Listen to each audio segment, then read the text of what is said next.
Because they are de facto, which is why now you comprehend that they're not your government.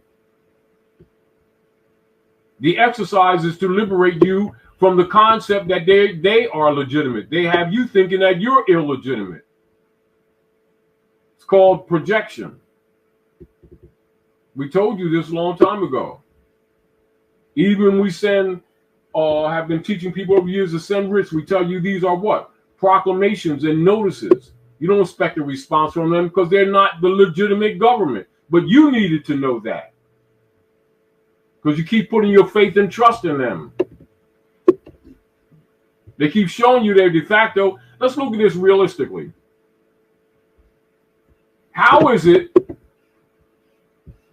that persons who claim to be government don't accept a registered among themselves, rightfully, nationality card, but they will accept a contractual driver's license and then call it an identification card? And you allow that to take place and don't challenge it. And yet you make those kind of statements or questions when it's become obvious. Because now they're asking for get you to get a real ID. So what did you have? Oh, so there you go. If now you got to get a real ID, well, what did I have before? Let's go back to the problem that they're having right now. They're having this immigration problem that they so-called is happening with other Americans coming across the southern border of America. And then you have non-Americans who have been operating here who are questioning their nationality when they themselves don't have a nationality card. I suggest this to any of you. How many of you can share with us on any so-called website that you may have or platforms that you may have a U.S. identity card? Have you ever seen one? Just like you heard, just like you recognize this moment of silence. Crickets. It's exactly because it doesn't damn exist.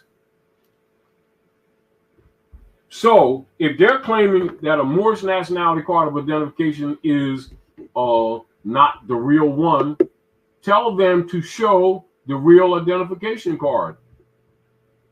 And did you ever notice while they're challenging the Moorish nationality card, they have not presented to you a nationality card themselves?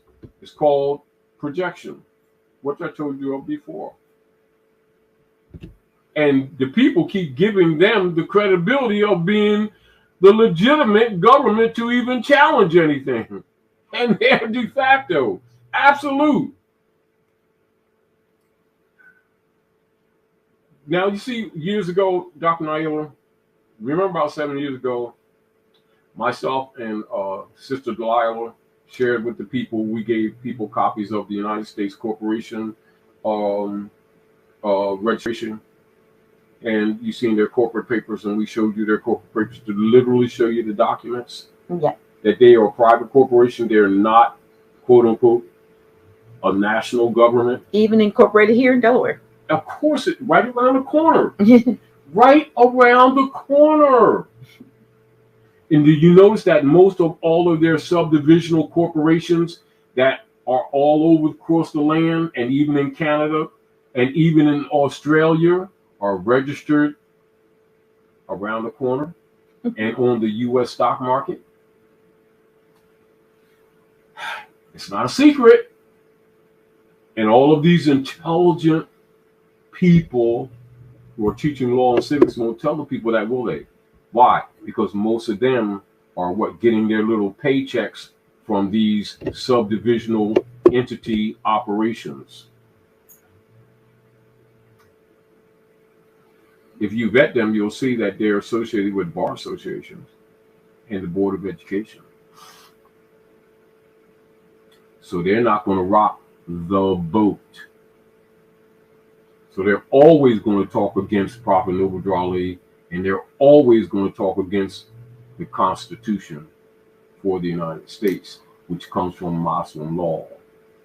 Because once you start studying these principles of American law, you'll start recognizing not only that these people who claim to be government are frauds, but all of their so-called helpers in your community, you'll start recognizing for yourself that they've been placed among you, not by accident.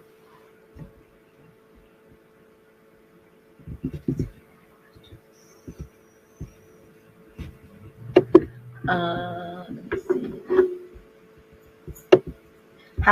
Just Matak says, how can a Moor become a member of the Moors Order of the Round Table? I've never made people members of the Moors Order of the Round Table except in its initiation of operations in 1982. And specifically, my sister Hydera pretty much dealt with a platform for the children, for development of the children, etc. And we had many people who were dealing with different platforms within that platform, but I mainly used that platform for publications and as a teaching platform, knowing that different organizations, because for those of you who know some of my history, in part of my history of my travels, I was an assistant minister in the Nation of Islam, and I was also a member in the Moorish Science Temple of America, from which I derived a lot of information and knowledge. And I also recognized that within certain venues that I would not be permitted or allowed or cooperated with if I started telling certain fundamental truths and knowledge that I had before, during, or even after dealing with many of these people. I learned that early in my travels, which is why I established Moors Order of the Round Table in 1982, which would not have me under their jurisdictional venues, and I would not be hampered or sandbagged when I start exposing certain truths that I knew that would help our people. But I also knew that many people in all of our organizations were also compromised, and they really don't want our people to develop or to be liberated. They actually want them as taxpayers and bill payers for themselves, and they're in the business of making thrones for themselves. They're not in the business of either making the people erudite or liberating the people. They're in the business of feeding off of the victim mentality with no remedies and no cures, and they're more interested in preserving their clubs and their organizations. They're not interested in actually liberating the people or curing the problems. That's why I founded the Moors Order of the Round Table, and I also, in short order, after operating, didn't make a lot of members because I wasn't going to allow them to contaminate it and do what I saw them doing to many of the other orders. So I just used it as a platform for publishing. Okay. Here's a question. And because I also knew, in fact, that even the Moors Order Roundtable people who were around me were also planted or put as infiltrators, which is why at a point in the processes of developing and expanding and going around the country and sharing information, why certain people I was dealing with, you saw me, I stopped publishing with them because I already knew the feds were among us. And also one of the other strategies that I used, which is fifth-dimensional chess, was that I published the books out of sequence. Although I taught from all of them verbally and in notes over the years. So in case many of you wonder why certain books I hadn't published when people around me were publishing books, that's the real reason why, because some of them were plants. And I knew it. And for some part, many of them have made quite a good living off of stuff that I've already published. And what I did, I started choking their capacity to continue those processes. But in the process, which I stated earlier, in the process of them thinking that they were stealing, the people were being helped. And that was my motive. And I never hid that.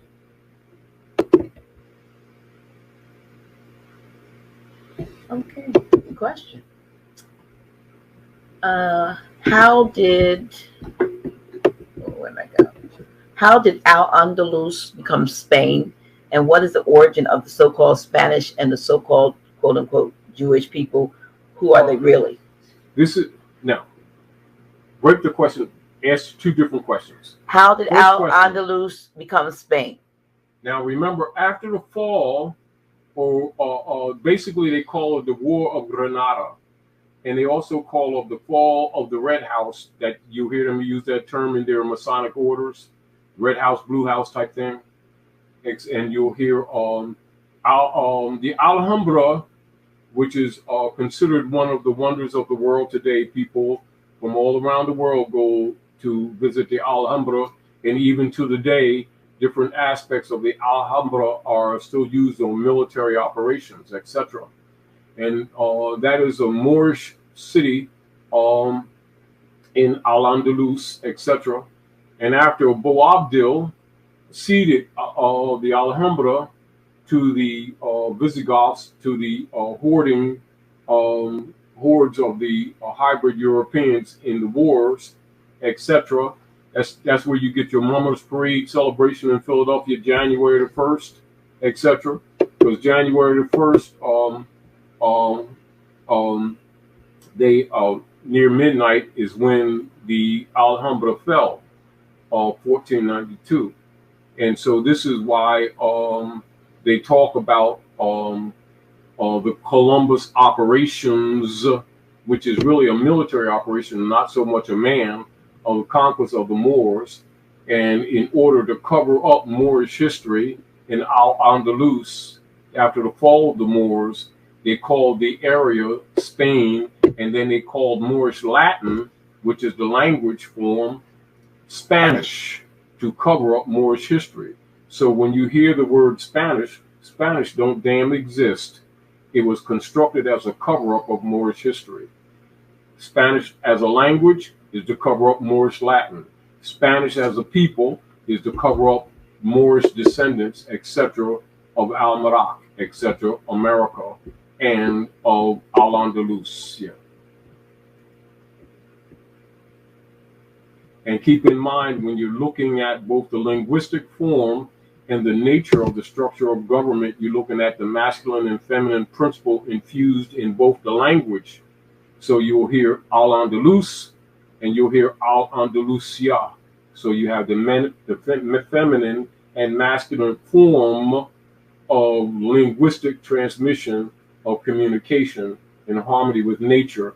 And this is why you don't hear them or you don't see them in their reconstruction practices, including the feminine principle, where their mission has been to suppress the feminine nature or the divine feminine in all things for the sake of pressing forth the dark side of Babylonian magic, or what is known as the mastery of the lower self, do as thou wilt, etc., Satanism. Even asked, Dripmore asked if you would speak on farmers getting paid to destroy crops. What's that about? Say it again. Farmers being paid to destroy crops. Because they want to create a famine, which you already know. As the Prophet Noble Ali warned all of us, he says, the Europeans are going to try to starve you out. He let you know ahead of time what they intend to do so that you yourself can prepare yourself as far as storing non-perishables, as well as you getting back in harmony with Mother Earth and starting to grow your own foods, etc., i.e. start taking control of your life. And I just heard something to state, and I'm trying to figure out how to say this so I won't anyway, that there's a document out where they had their plans were to take sea victims, right, and who succumbed to it, and to liquefy their remains and use them in part of a solution to fertilize put it for fertilizer. They've already been doing that. See, when they tell you that they're planning to do something, guarantee you they've been doing it for decades. Why do you think that people are so mentally, what you call, torn now? You ever heard of mad cow's disease? Sure have.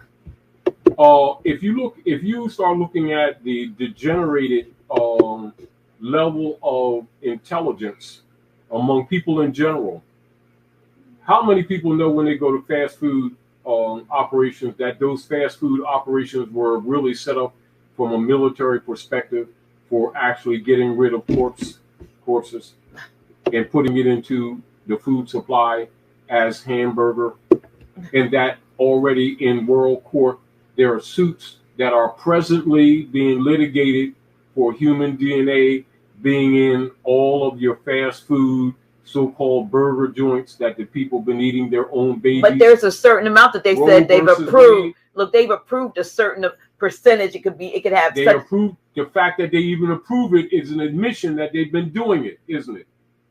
Well, they tried to say the DNA was from people handling it. Haven't they made the people cannibals without telling them? Absolutely. All right, to justify their what? Their child misdeeds. Sacrifice traditions that they've been doing to your missing children for a century or more. Roe versus Wade, Margaret Sanger, Planned Parenthood. And you keep pretending that you don't comprehend what's been going on, or that we, in our both ignorance and consent, have been participating with this fraud that has injured humanity. These are war crimes. Not prejudice, not racism. They're war crimes. That's how you should start talking. That's how you need to start looking at these politicians who are not your government. They're imposters. Because I said so, asked, how do we find knowledgeable and trusted Moorish doctors to help with medical assessments of our health to protect us under Title 42, section. You don't want to come. Can I finish? Let me finish. Under Title 42, Section 1983, color of law from being forced by mandate. You already know that mandate is not law. What you also know is you're identifying ongoing practices that prove that these people who've been saying they're your government are warring against you. You establish that even in the question. The other deal of it is now you comprehend why it's necessary for our people to become conscious of what it actually is, distinguished from what you've been shown, and to what? Exercise your intelligence together and start dismissing these people, i.e. firing them. How do you fire them? They're claiming to be officers of trust. They're claiming to be constitutional officers, which means legitimate delegated officers of trust, all of which they are not. Thus, you must start exercising, i.e. jurisprudence. Why do you think we've been encouraging the Moors around the country and outside of this country to start activating Article 3 consular court venues of diversity of nationality? Because you need to exercise your mind in jurisprudence. And you can't trust a lot of these people among your own who've been also exploiting you in the name of law classes when they're looking for a new revenue stream, not trying to fix a damn thing. However, if you yourselves on a larger basis get some of the fundamentals, get back to the simplicity of common law and common sense, let's not make this thing complicated or complex. It need not be and never did need to be. These opportunities that have been taking you through civil rules of procedure set up by the Bar Association to make simple law complex so that they can live off of you. That's why all the lawyers, attorneys, and their helpers have become so wealthy at the expense of the poor. Isaac Lopez asks, how do I become a Moor? You already are. If I heard that name Lopez, I already know that you're Moor. If you're Taino, Borican, you're already a Moor. Moro. Thank you very much. can't become what you already are. It's not a club. It's a bloodline. It's a pedigree. It's a birthright. Can't be sold. Must be claimed. Thank you very much. Hola. Salon for Life says, Grand Sheik, can you explain the issue for the ships not allowed to come in the ports in California? 2 reasons. 1, they're not accepting U.S. Treasury bonds and trade anymore, i.e. the U.S. Federal Reserve notes. And I want all of you to start paying attention. And this is particularly in North America and Canada operations, which has the same international number, in case you all didn't know it. And you'll start noticing that some of the ATM machines, etc., or some of the places where you might do trade in grocery stores will start having entries where you put the notes in. It won't say place dollar bills here. It will be saying place note here. That's one of your signals.